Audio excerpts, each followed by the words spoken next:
Setiap kali saya membuka buku-buku, setiap kali saya mencoba untuk membaca, terdengar suaranya. Hal ini terjadi sejak ayah memberlakukan peraturan baru. 12 jam tanpa handphone di malam hari. Dan saya harus duduk di bangku itu, membaca buku-buku bisu dan tak asyik itu, sampai saya tertidur. Ayah atau ibu, mereka akan datang seperti tentara jaga malam. Datang setiap 1 jam sekali untuk memastikan bahwa saya masih membaca sebelum pukul 10 atau 11 tiba. Ya, waktunya saya untuk tidur.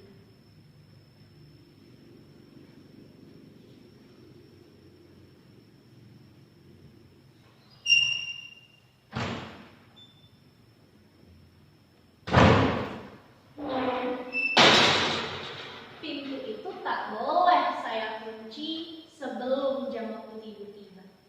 Itu peraturan kedua. Sebentar lagi, sekitar 10 atau 15 menit lagi, salah satu di antara mereka akan datang ke kamar ini. Itu artinya saya harus duduk di bangku ini, membaca.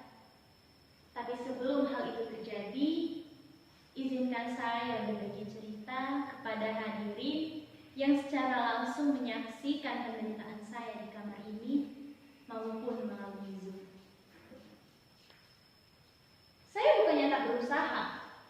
Segala daya upaya sudah saya kerahkan untuk bisa membaca dengan khusyuk dan bahagia.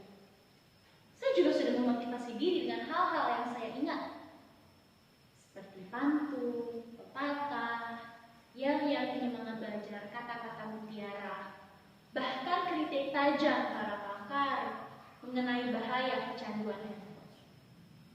Tapi herannya, hal-hal yang digunakan orang lain untuk memotivasi diri mereka tak juga membangkitkan gairah saya untuk bisa membaca dengan khusyuk dan bahagia. Kalaupun berhasil, hanya bertahan 10 sampai 15 menit saja. Setelah itu ya menguap lagi.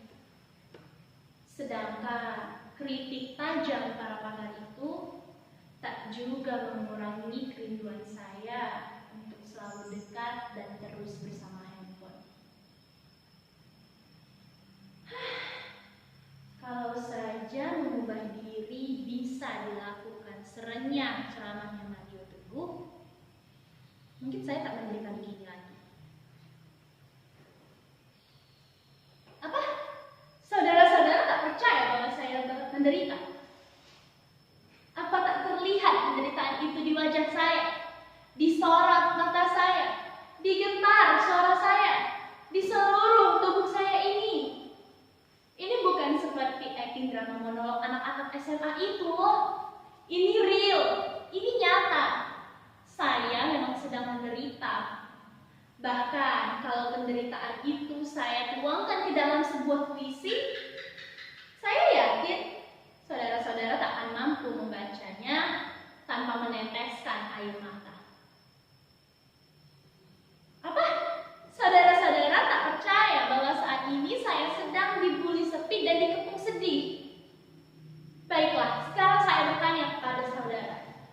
Siapa di antara hadirin yang mampu berpisah dengan apa yang sudah menjadi diri hadirin tanpa teraniaya rasa hampa? Tak ada yang mampu, bukan? Begitu juga dengan saya.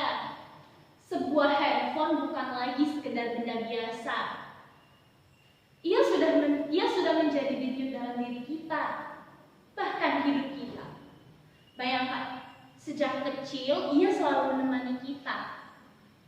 Di saat orang-orang dewasa sedang sibuk atau tak mau meladeni kita yang masih kecil dan belum bernilai guna. Pagi, siang, sore, bahkan malam, ialah yang selalu ada di sisi kita tanpa keluhan sedikit pun. Bahkan kalau baterai kuotanya cukup, ia akan melayani kita.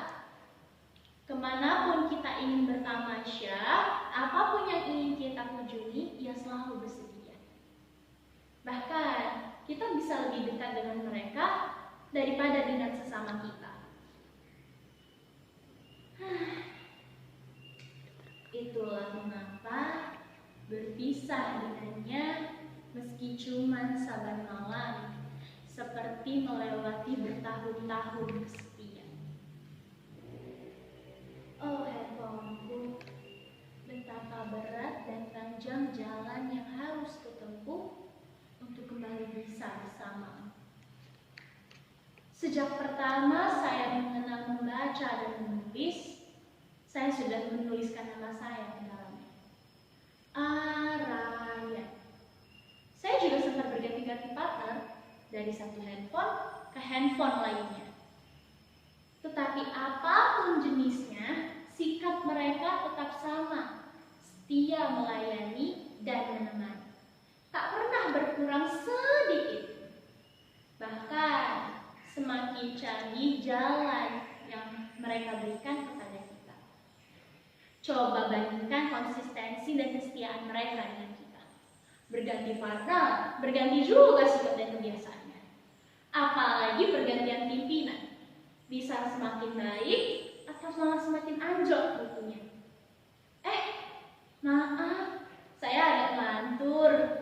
Maklumlah, orang kalau sudah dibeli sepi dan dikepung sedih suka melantur kemana-mana. Jadi bagaimana sekarang? Apa saudara-saudara sudah percaya bahwa saya menderita? Saya menderita bukan karena berpisah dengannya saja, tapi karena saya dihadapkan pada dua keadaan secara bersamaan.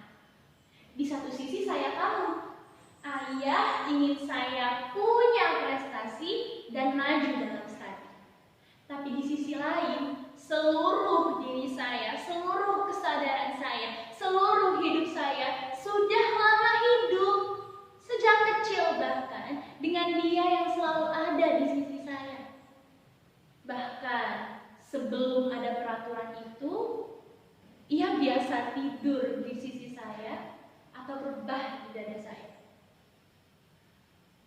Atau terkadang saya tak mampu menahan kerinduan kepadanya.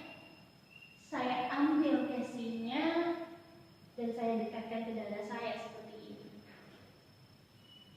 Saya teringat juga masa-masa dramatis kami, di mana ia sedang lemah dan kritis, dan saya dengan cepat mencari tempat untuk menambah energinya.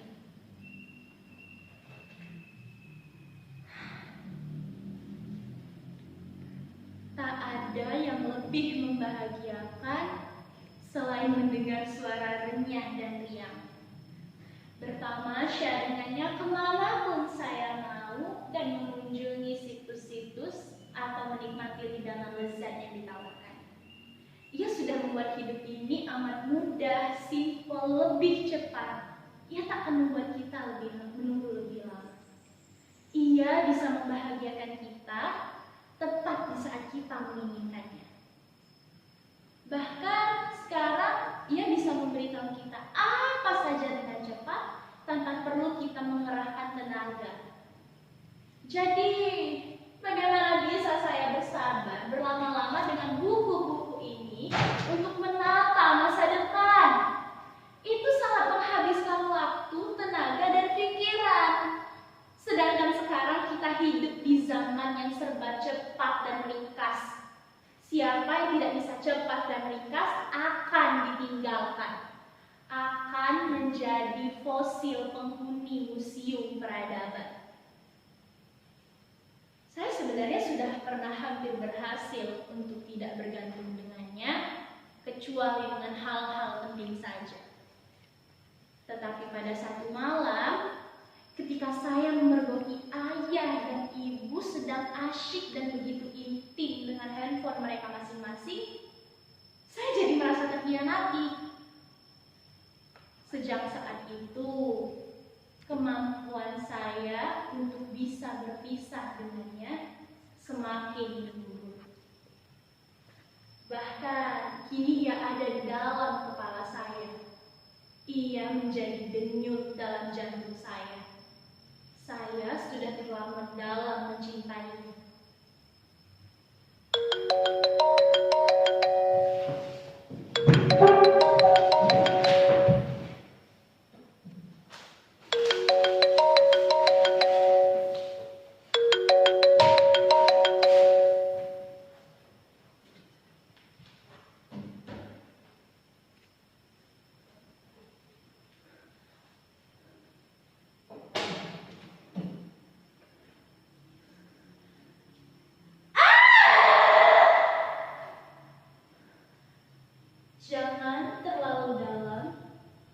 Jangan terlalu dalam mencintainya, atau kalian akan menderita seperti saya. Arayan, ada apa nak?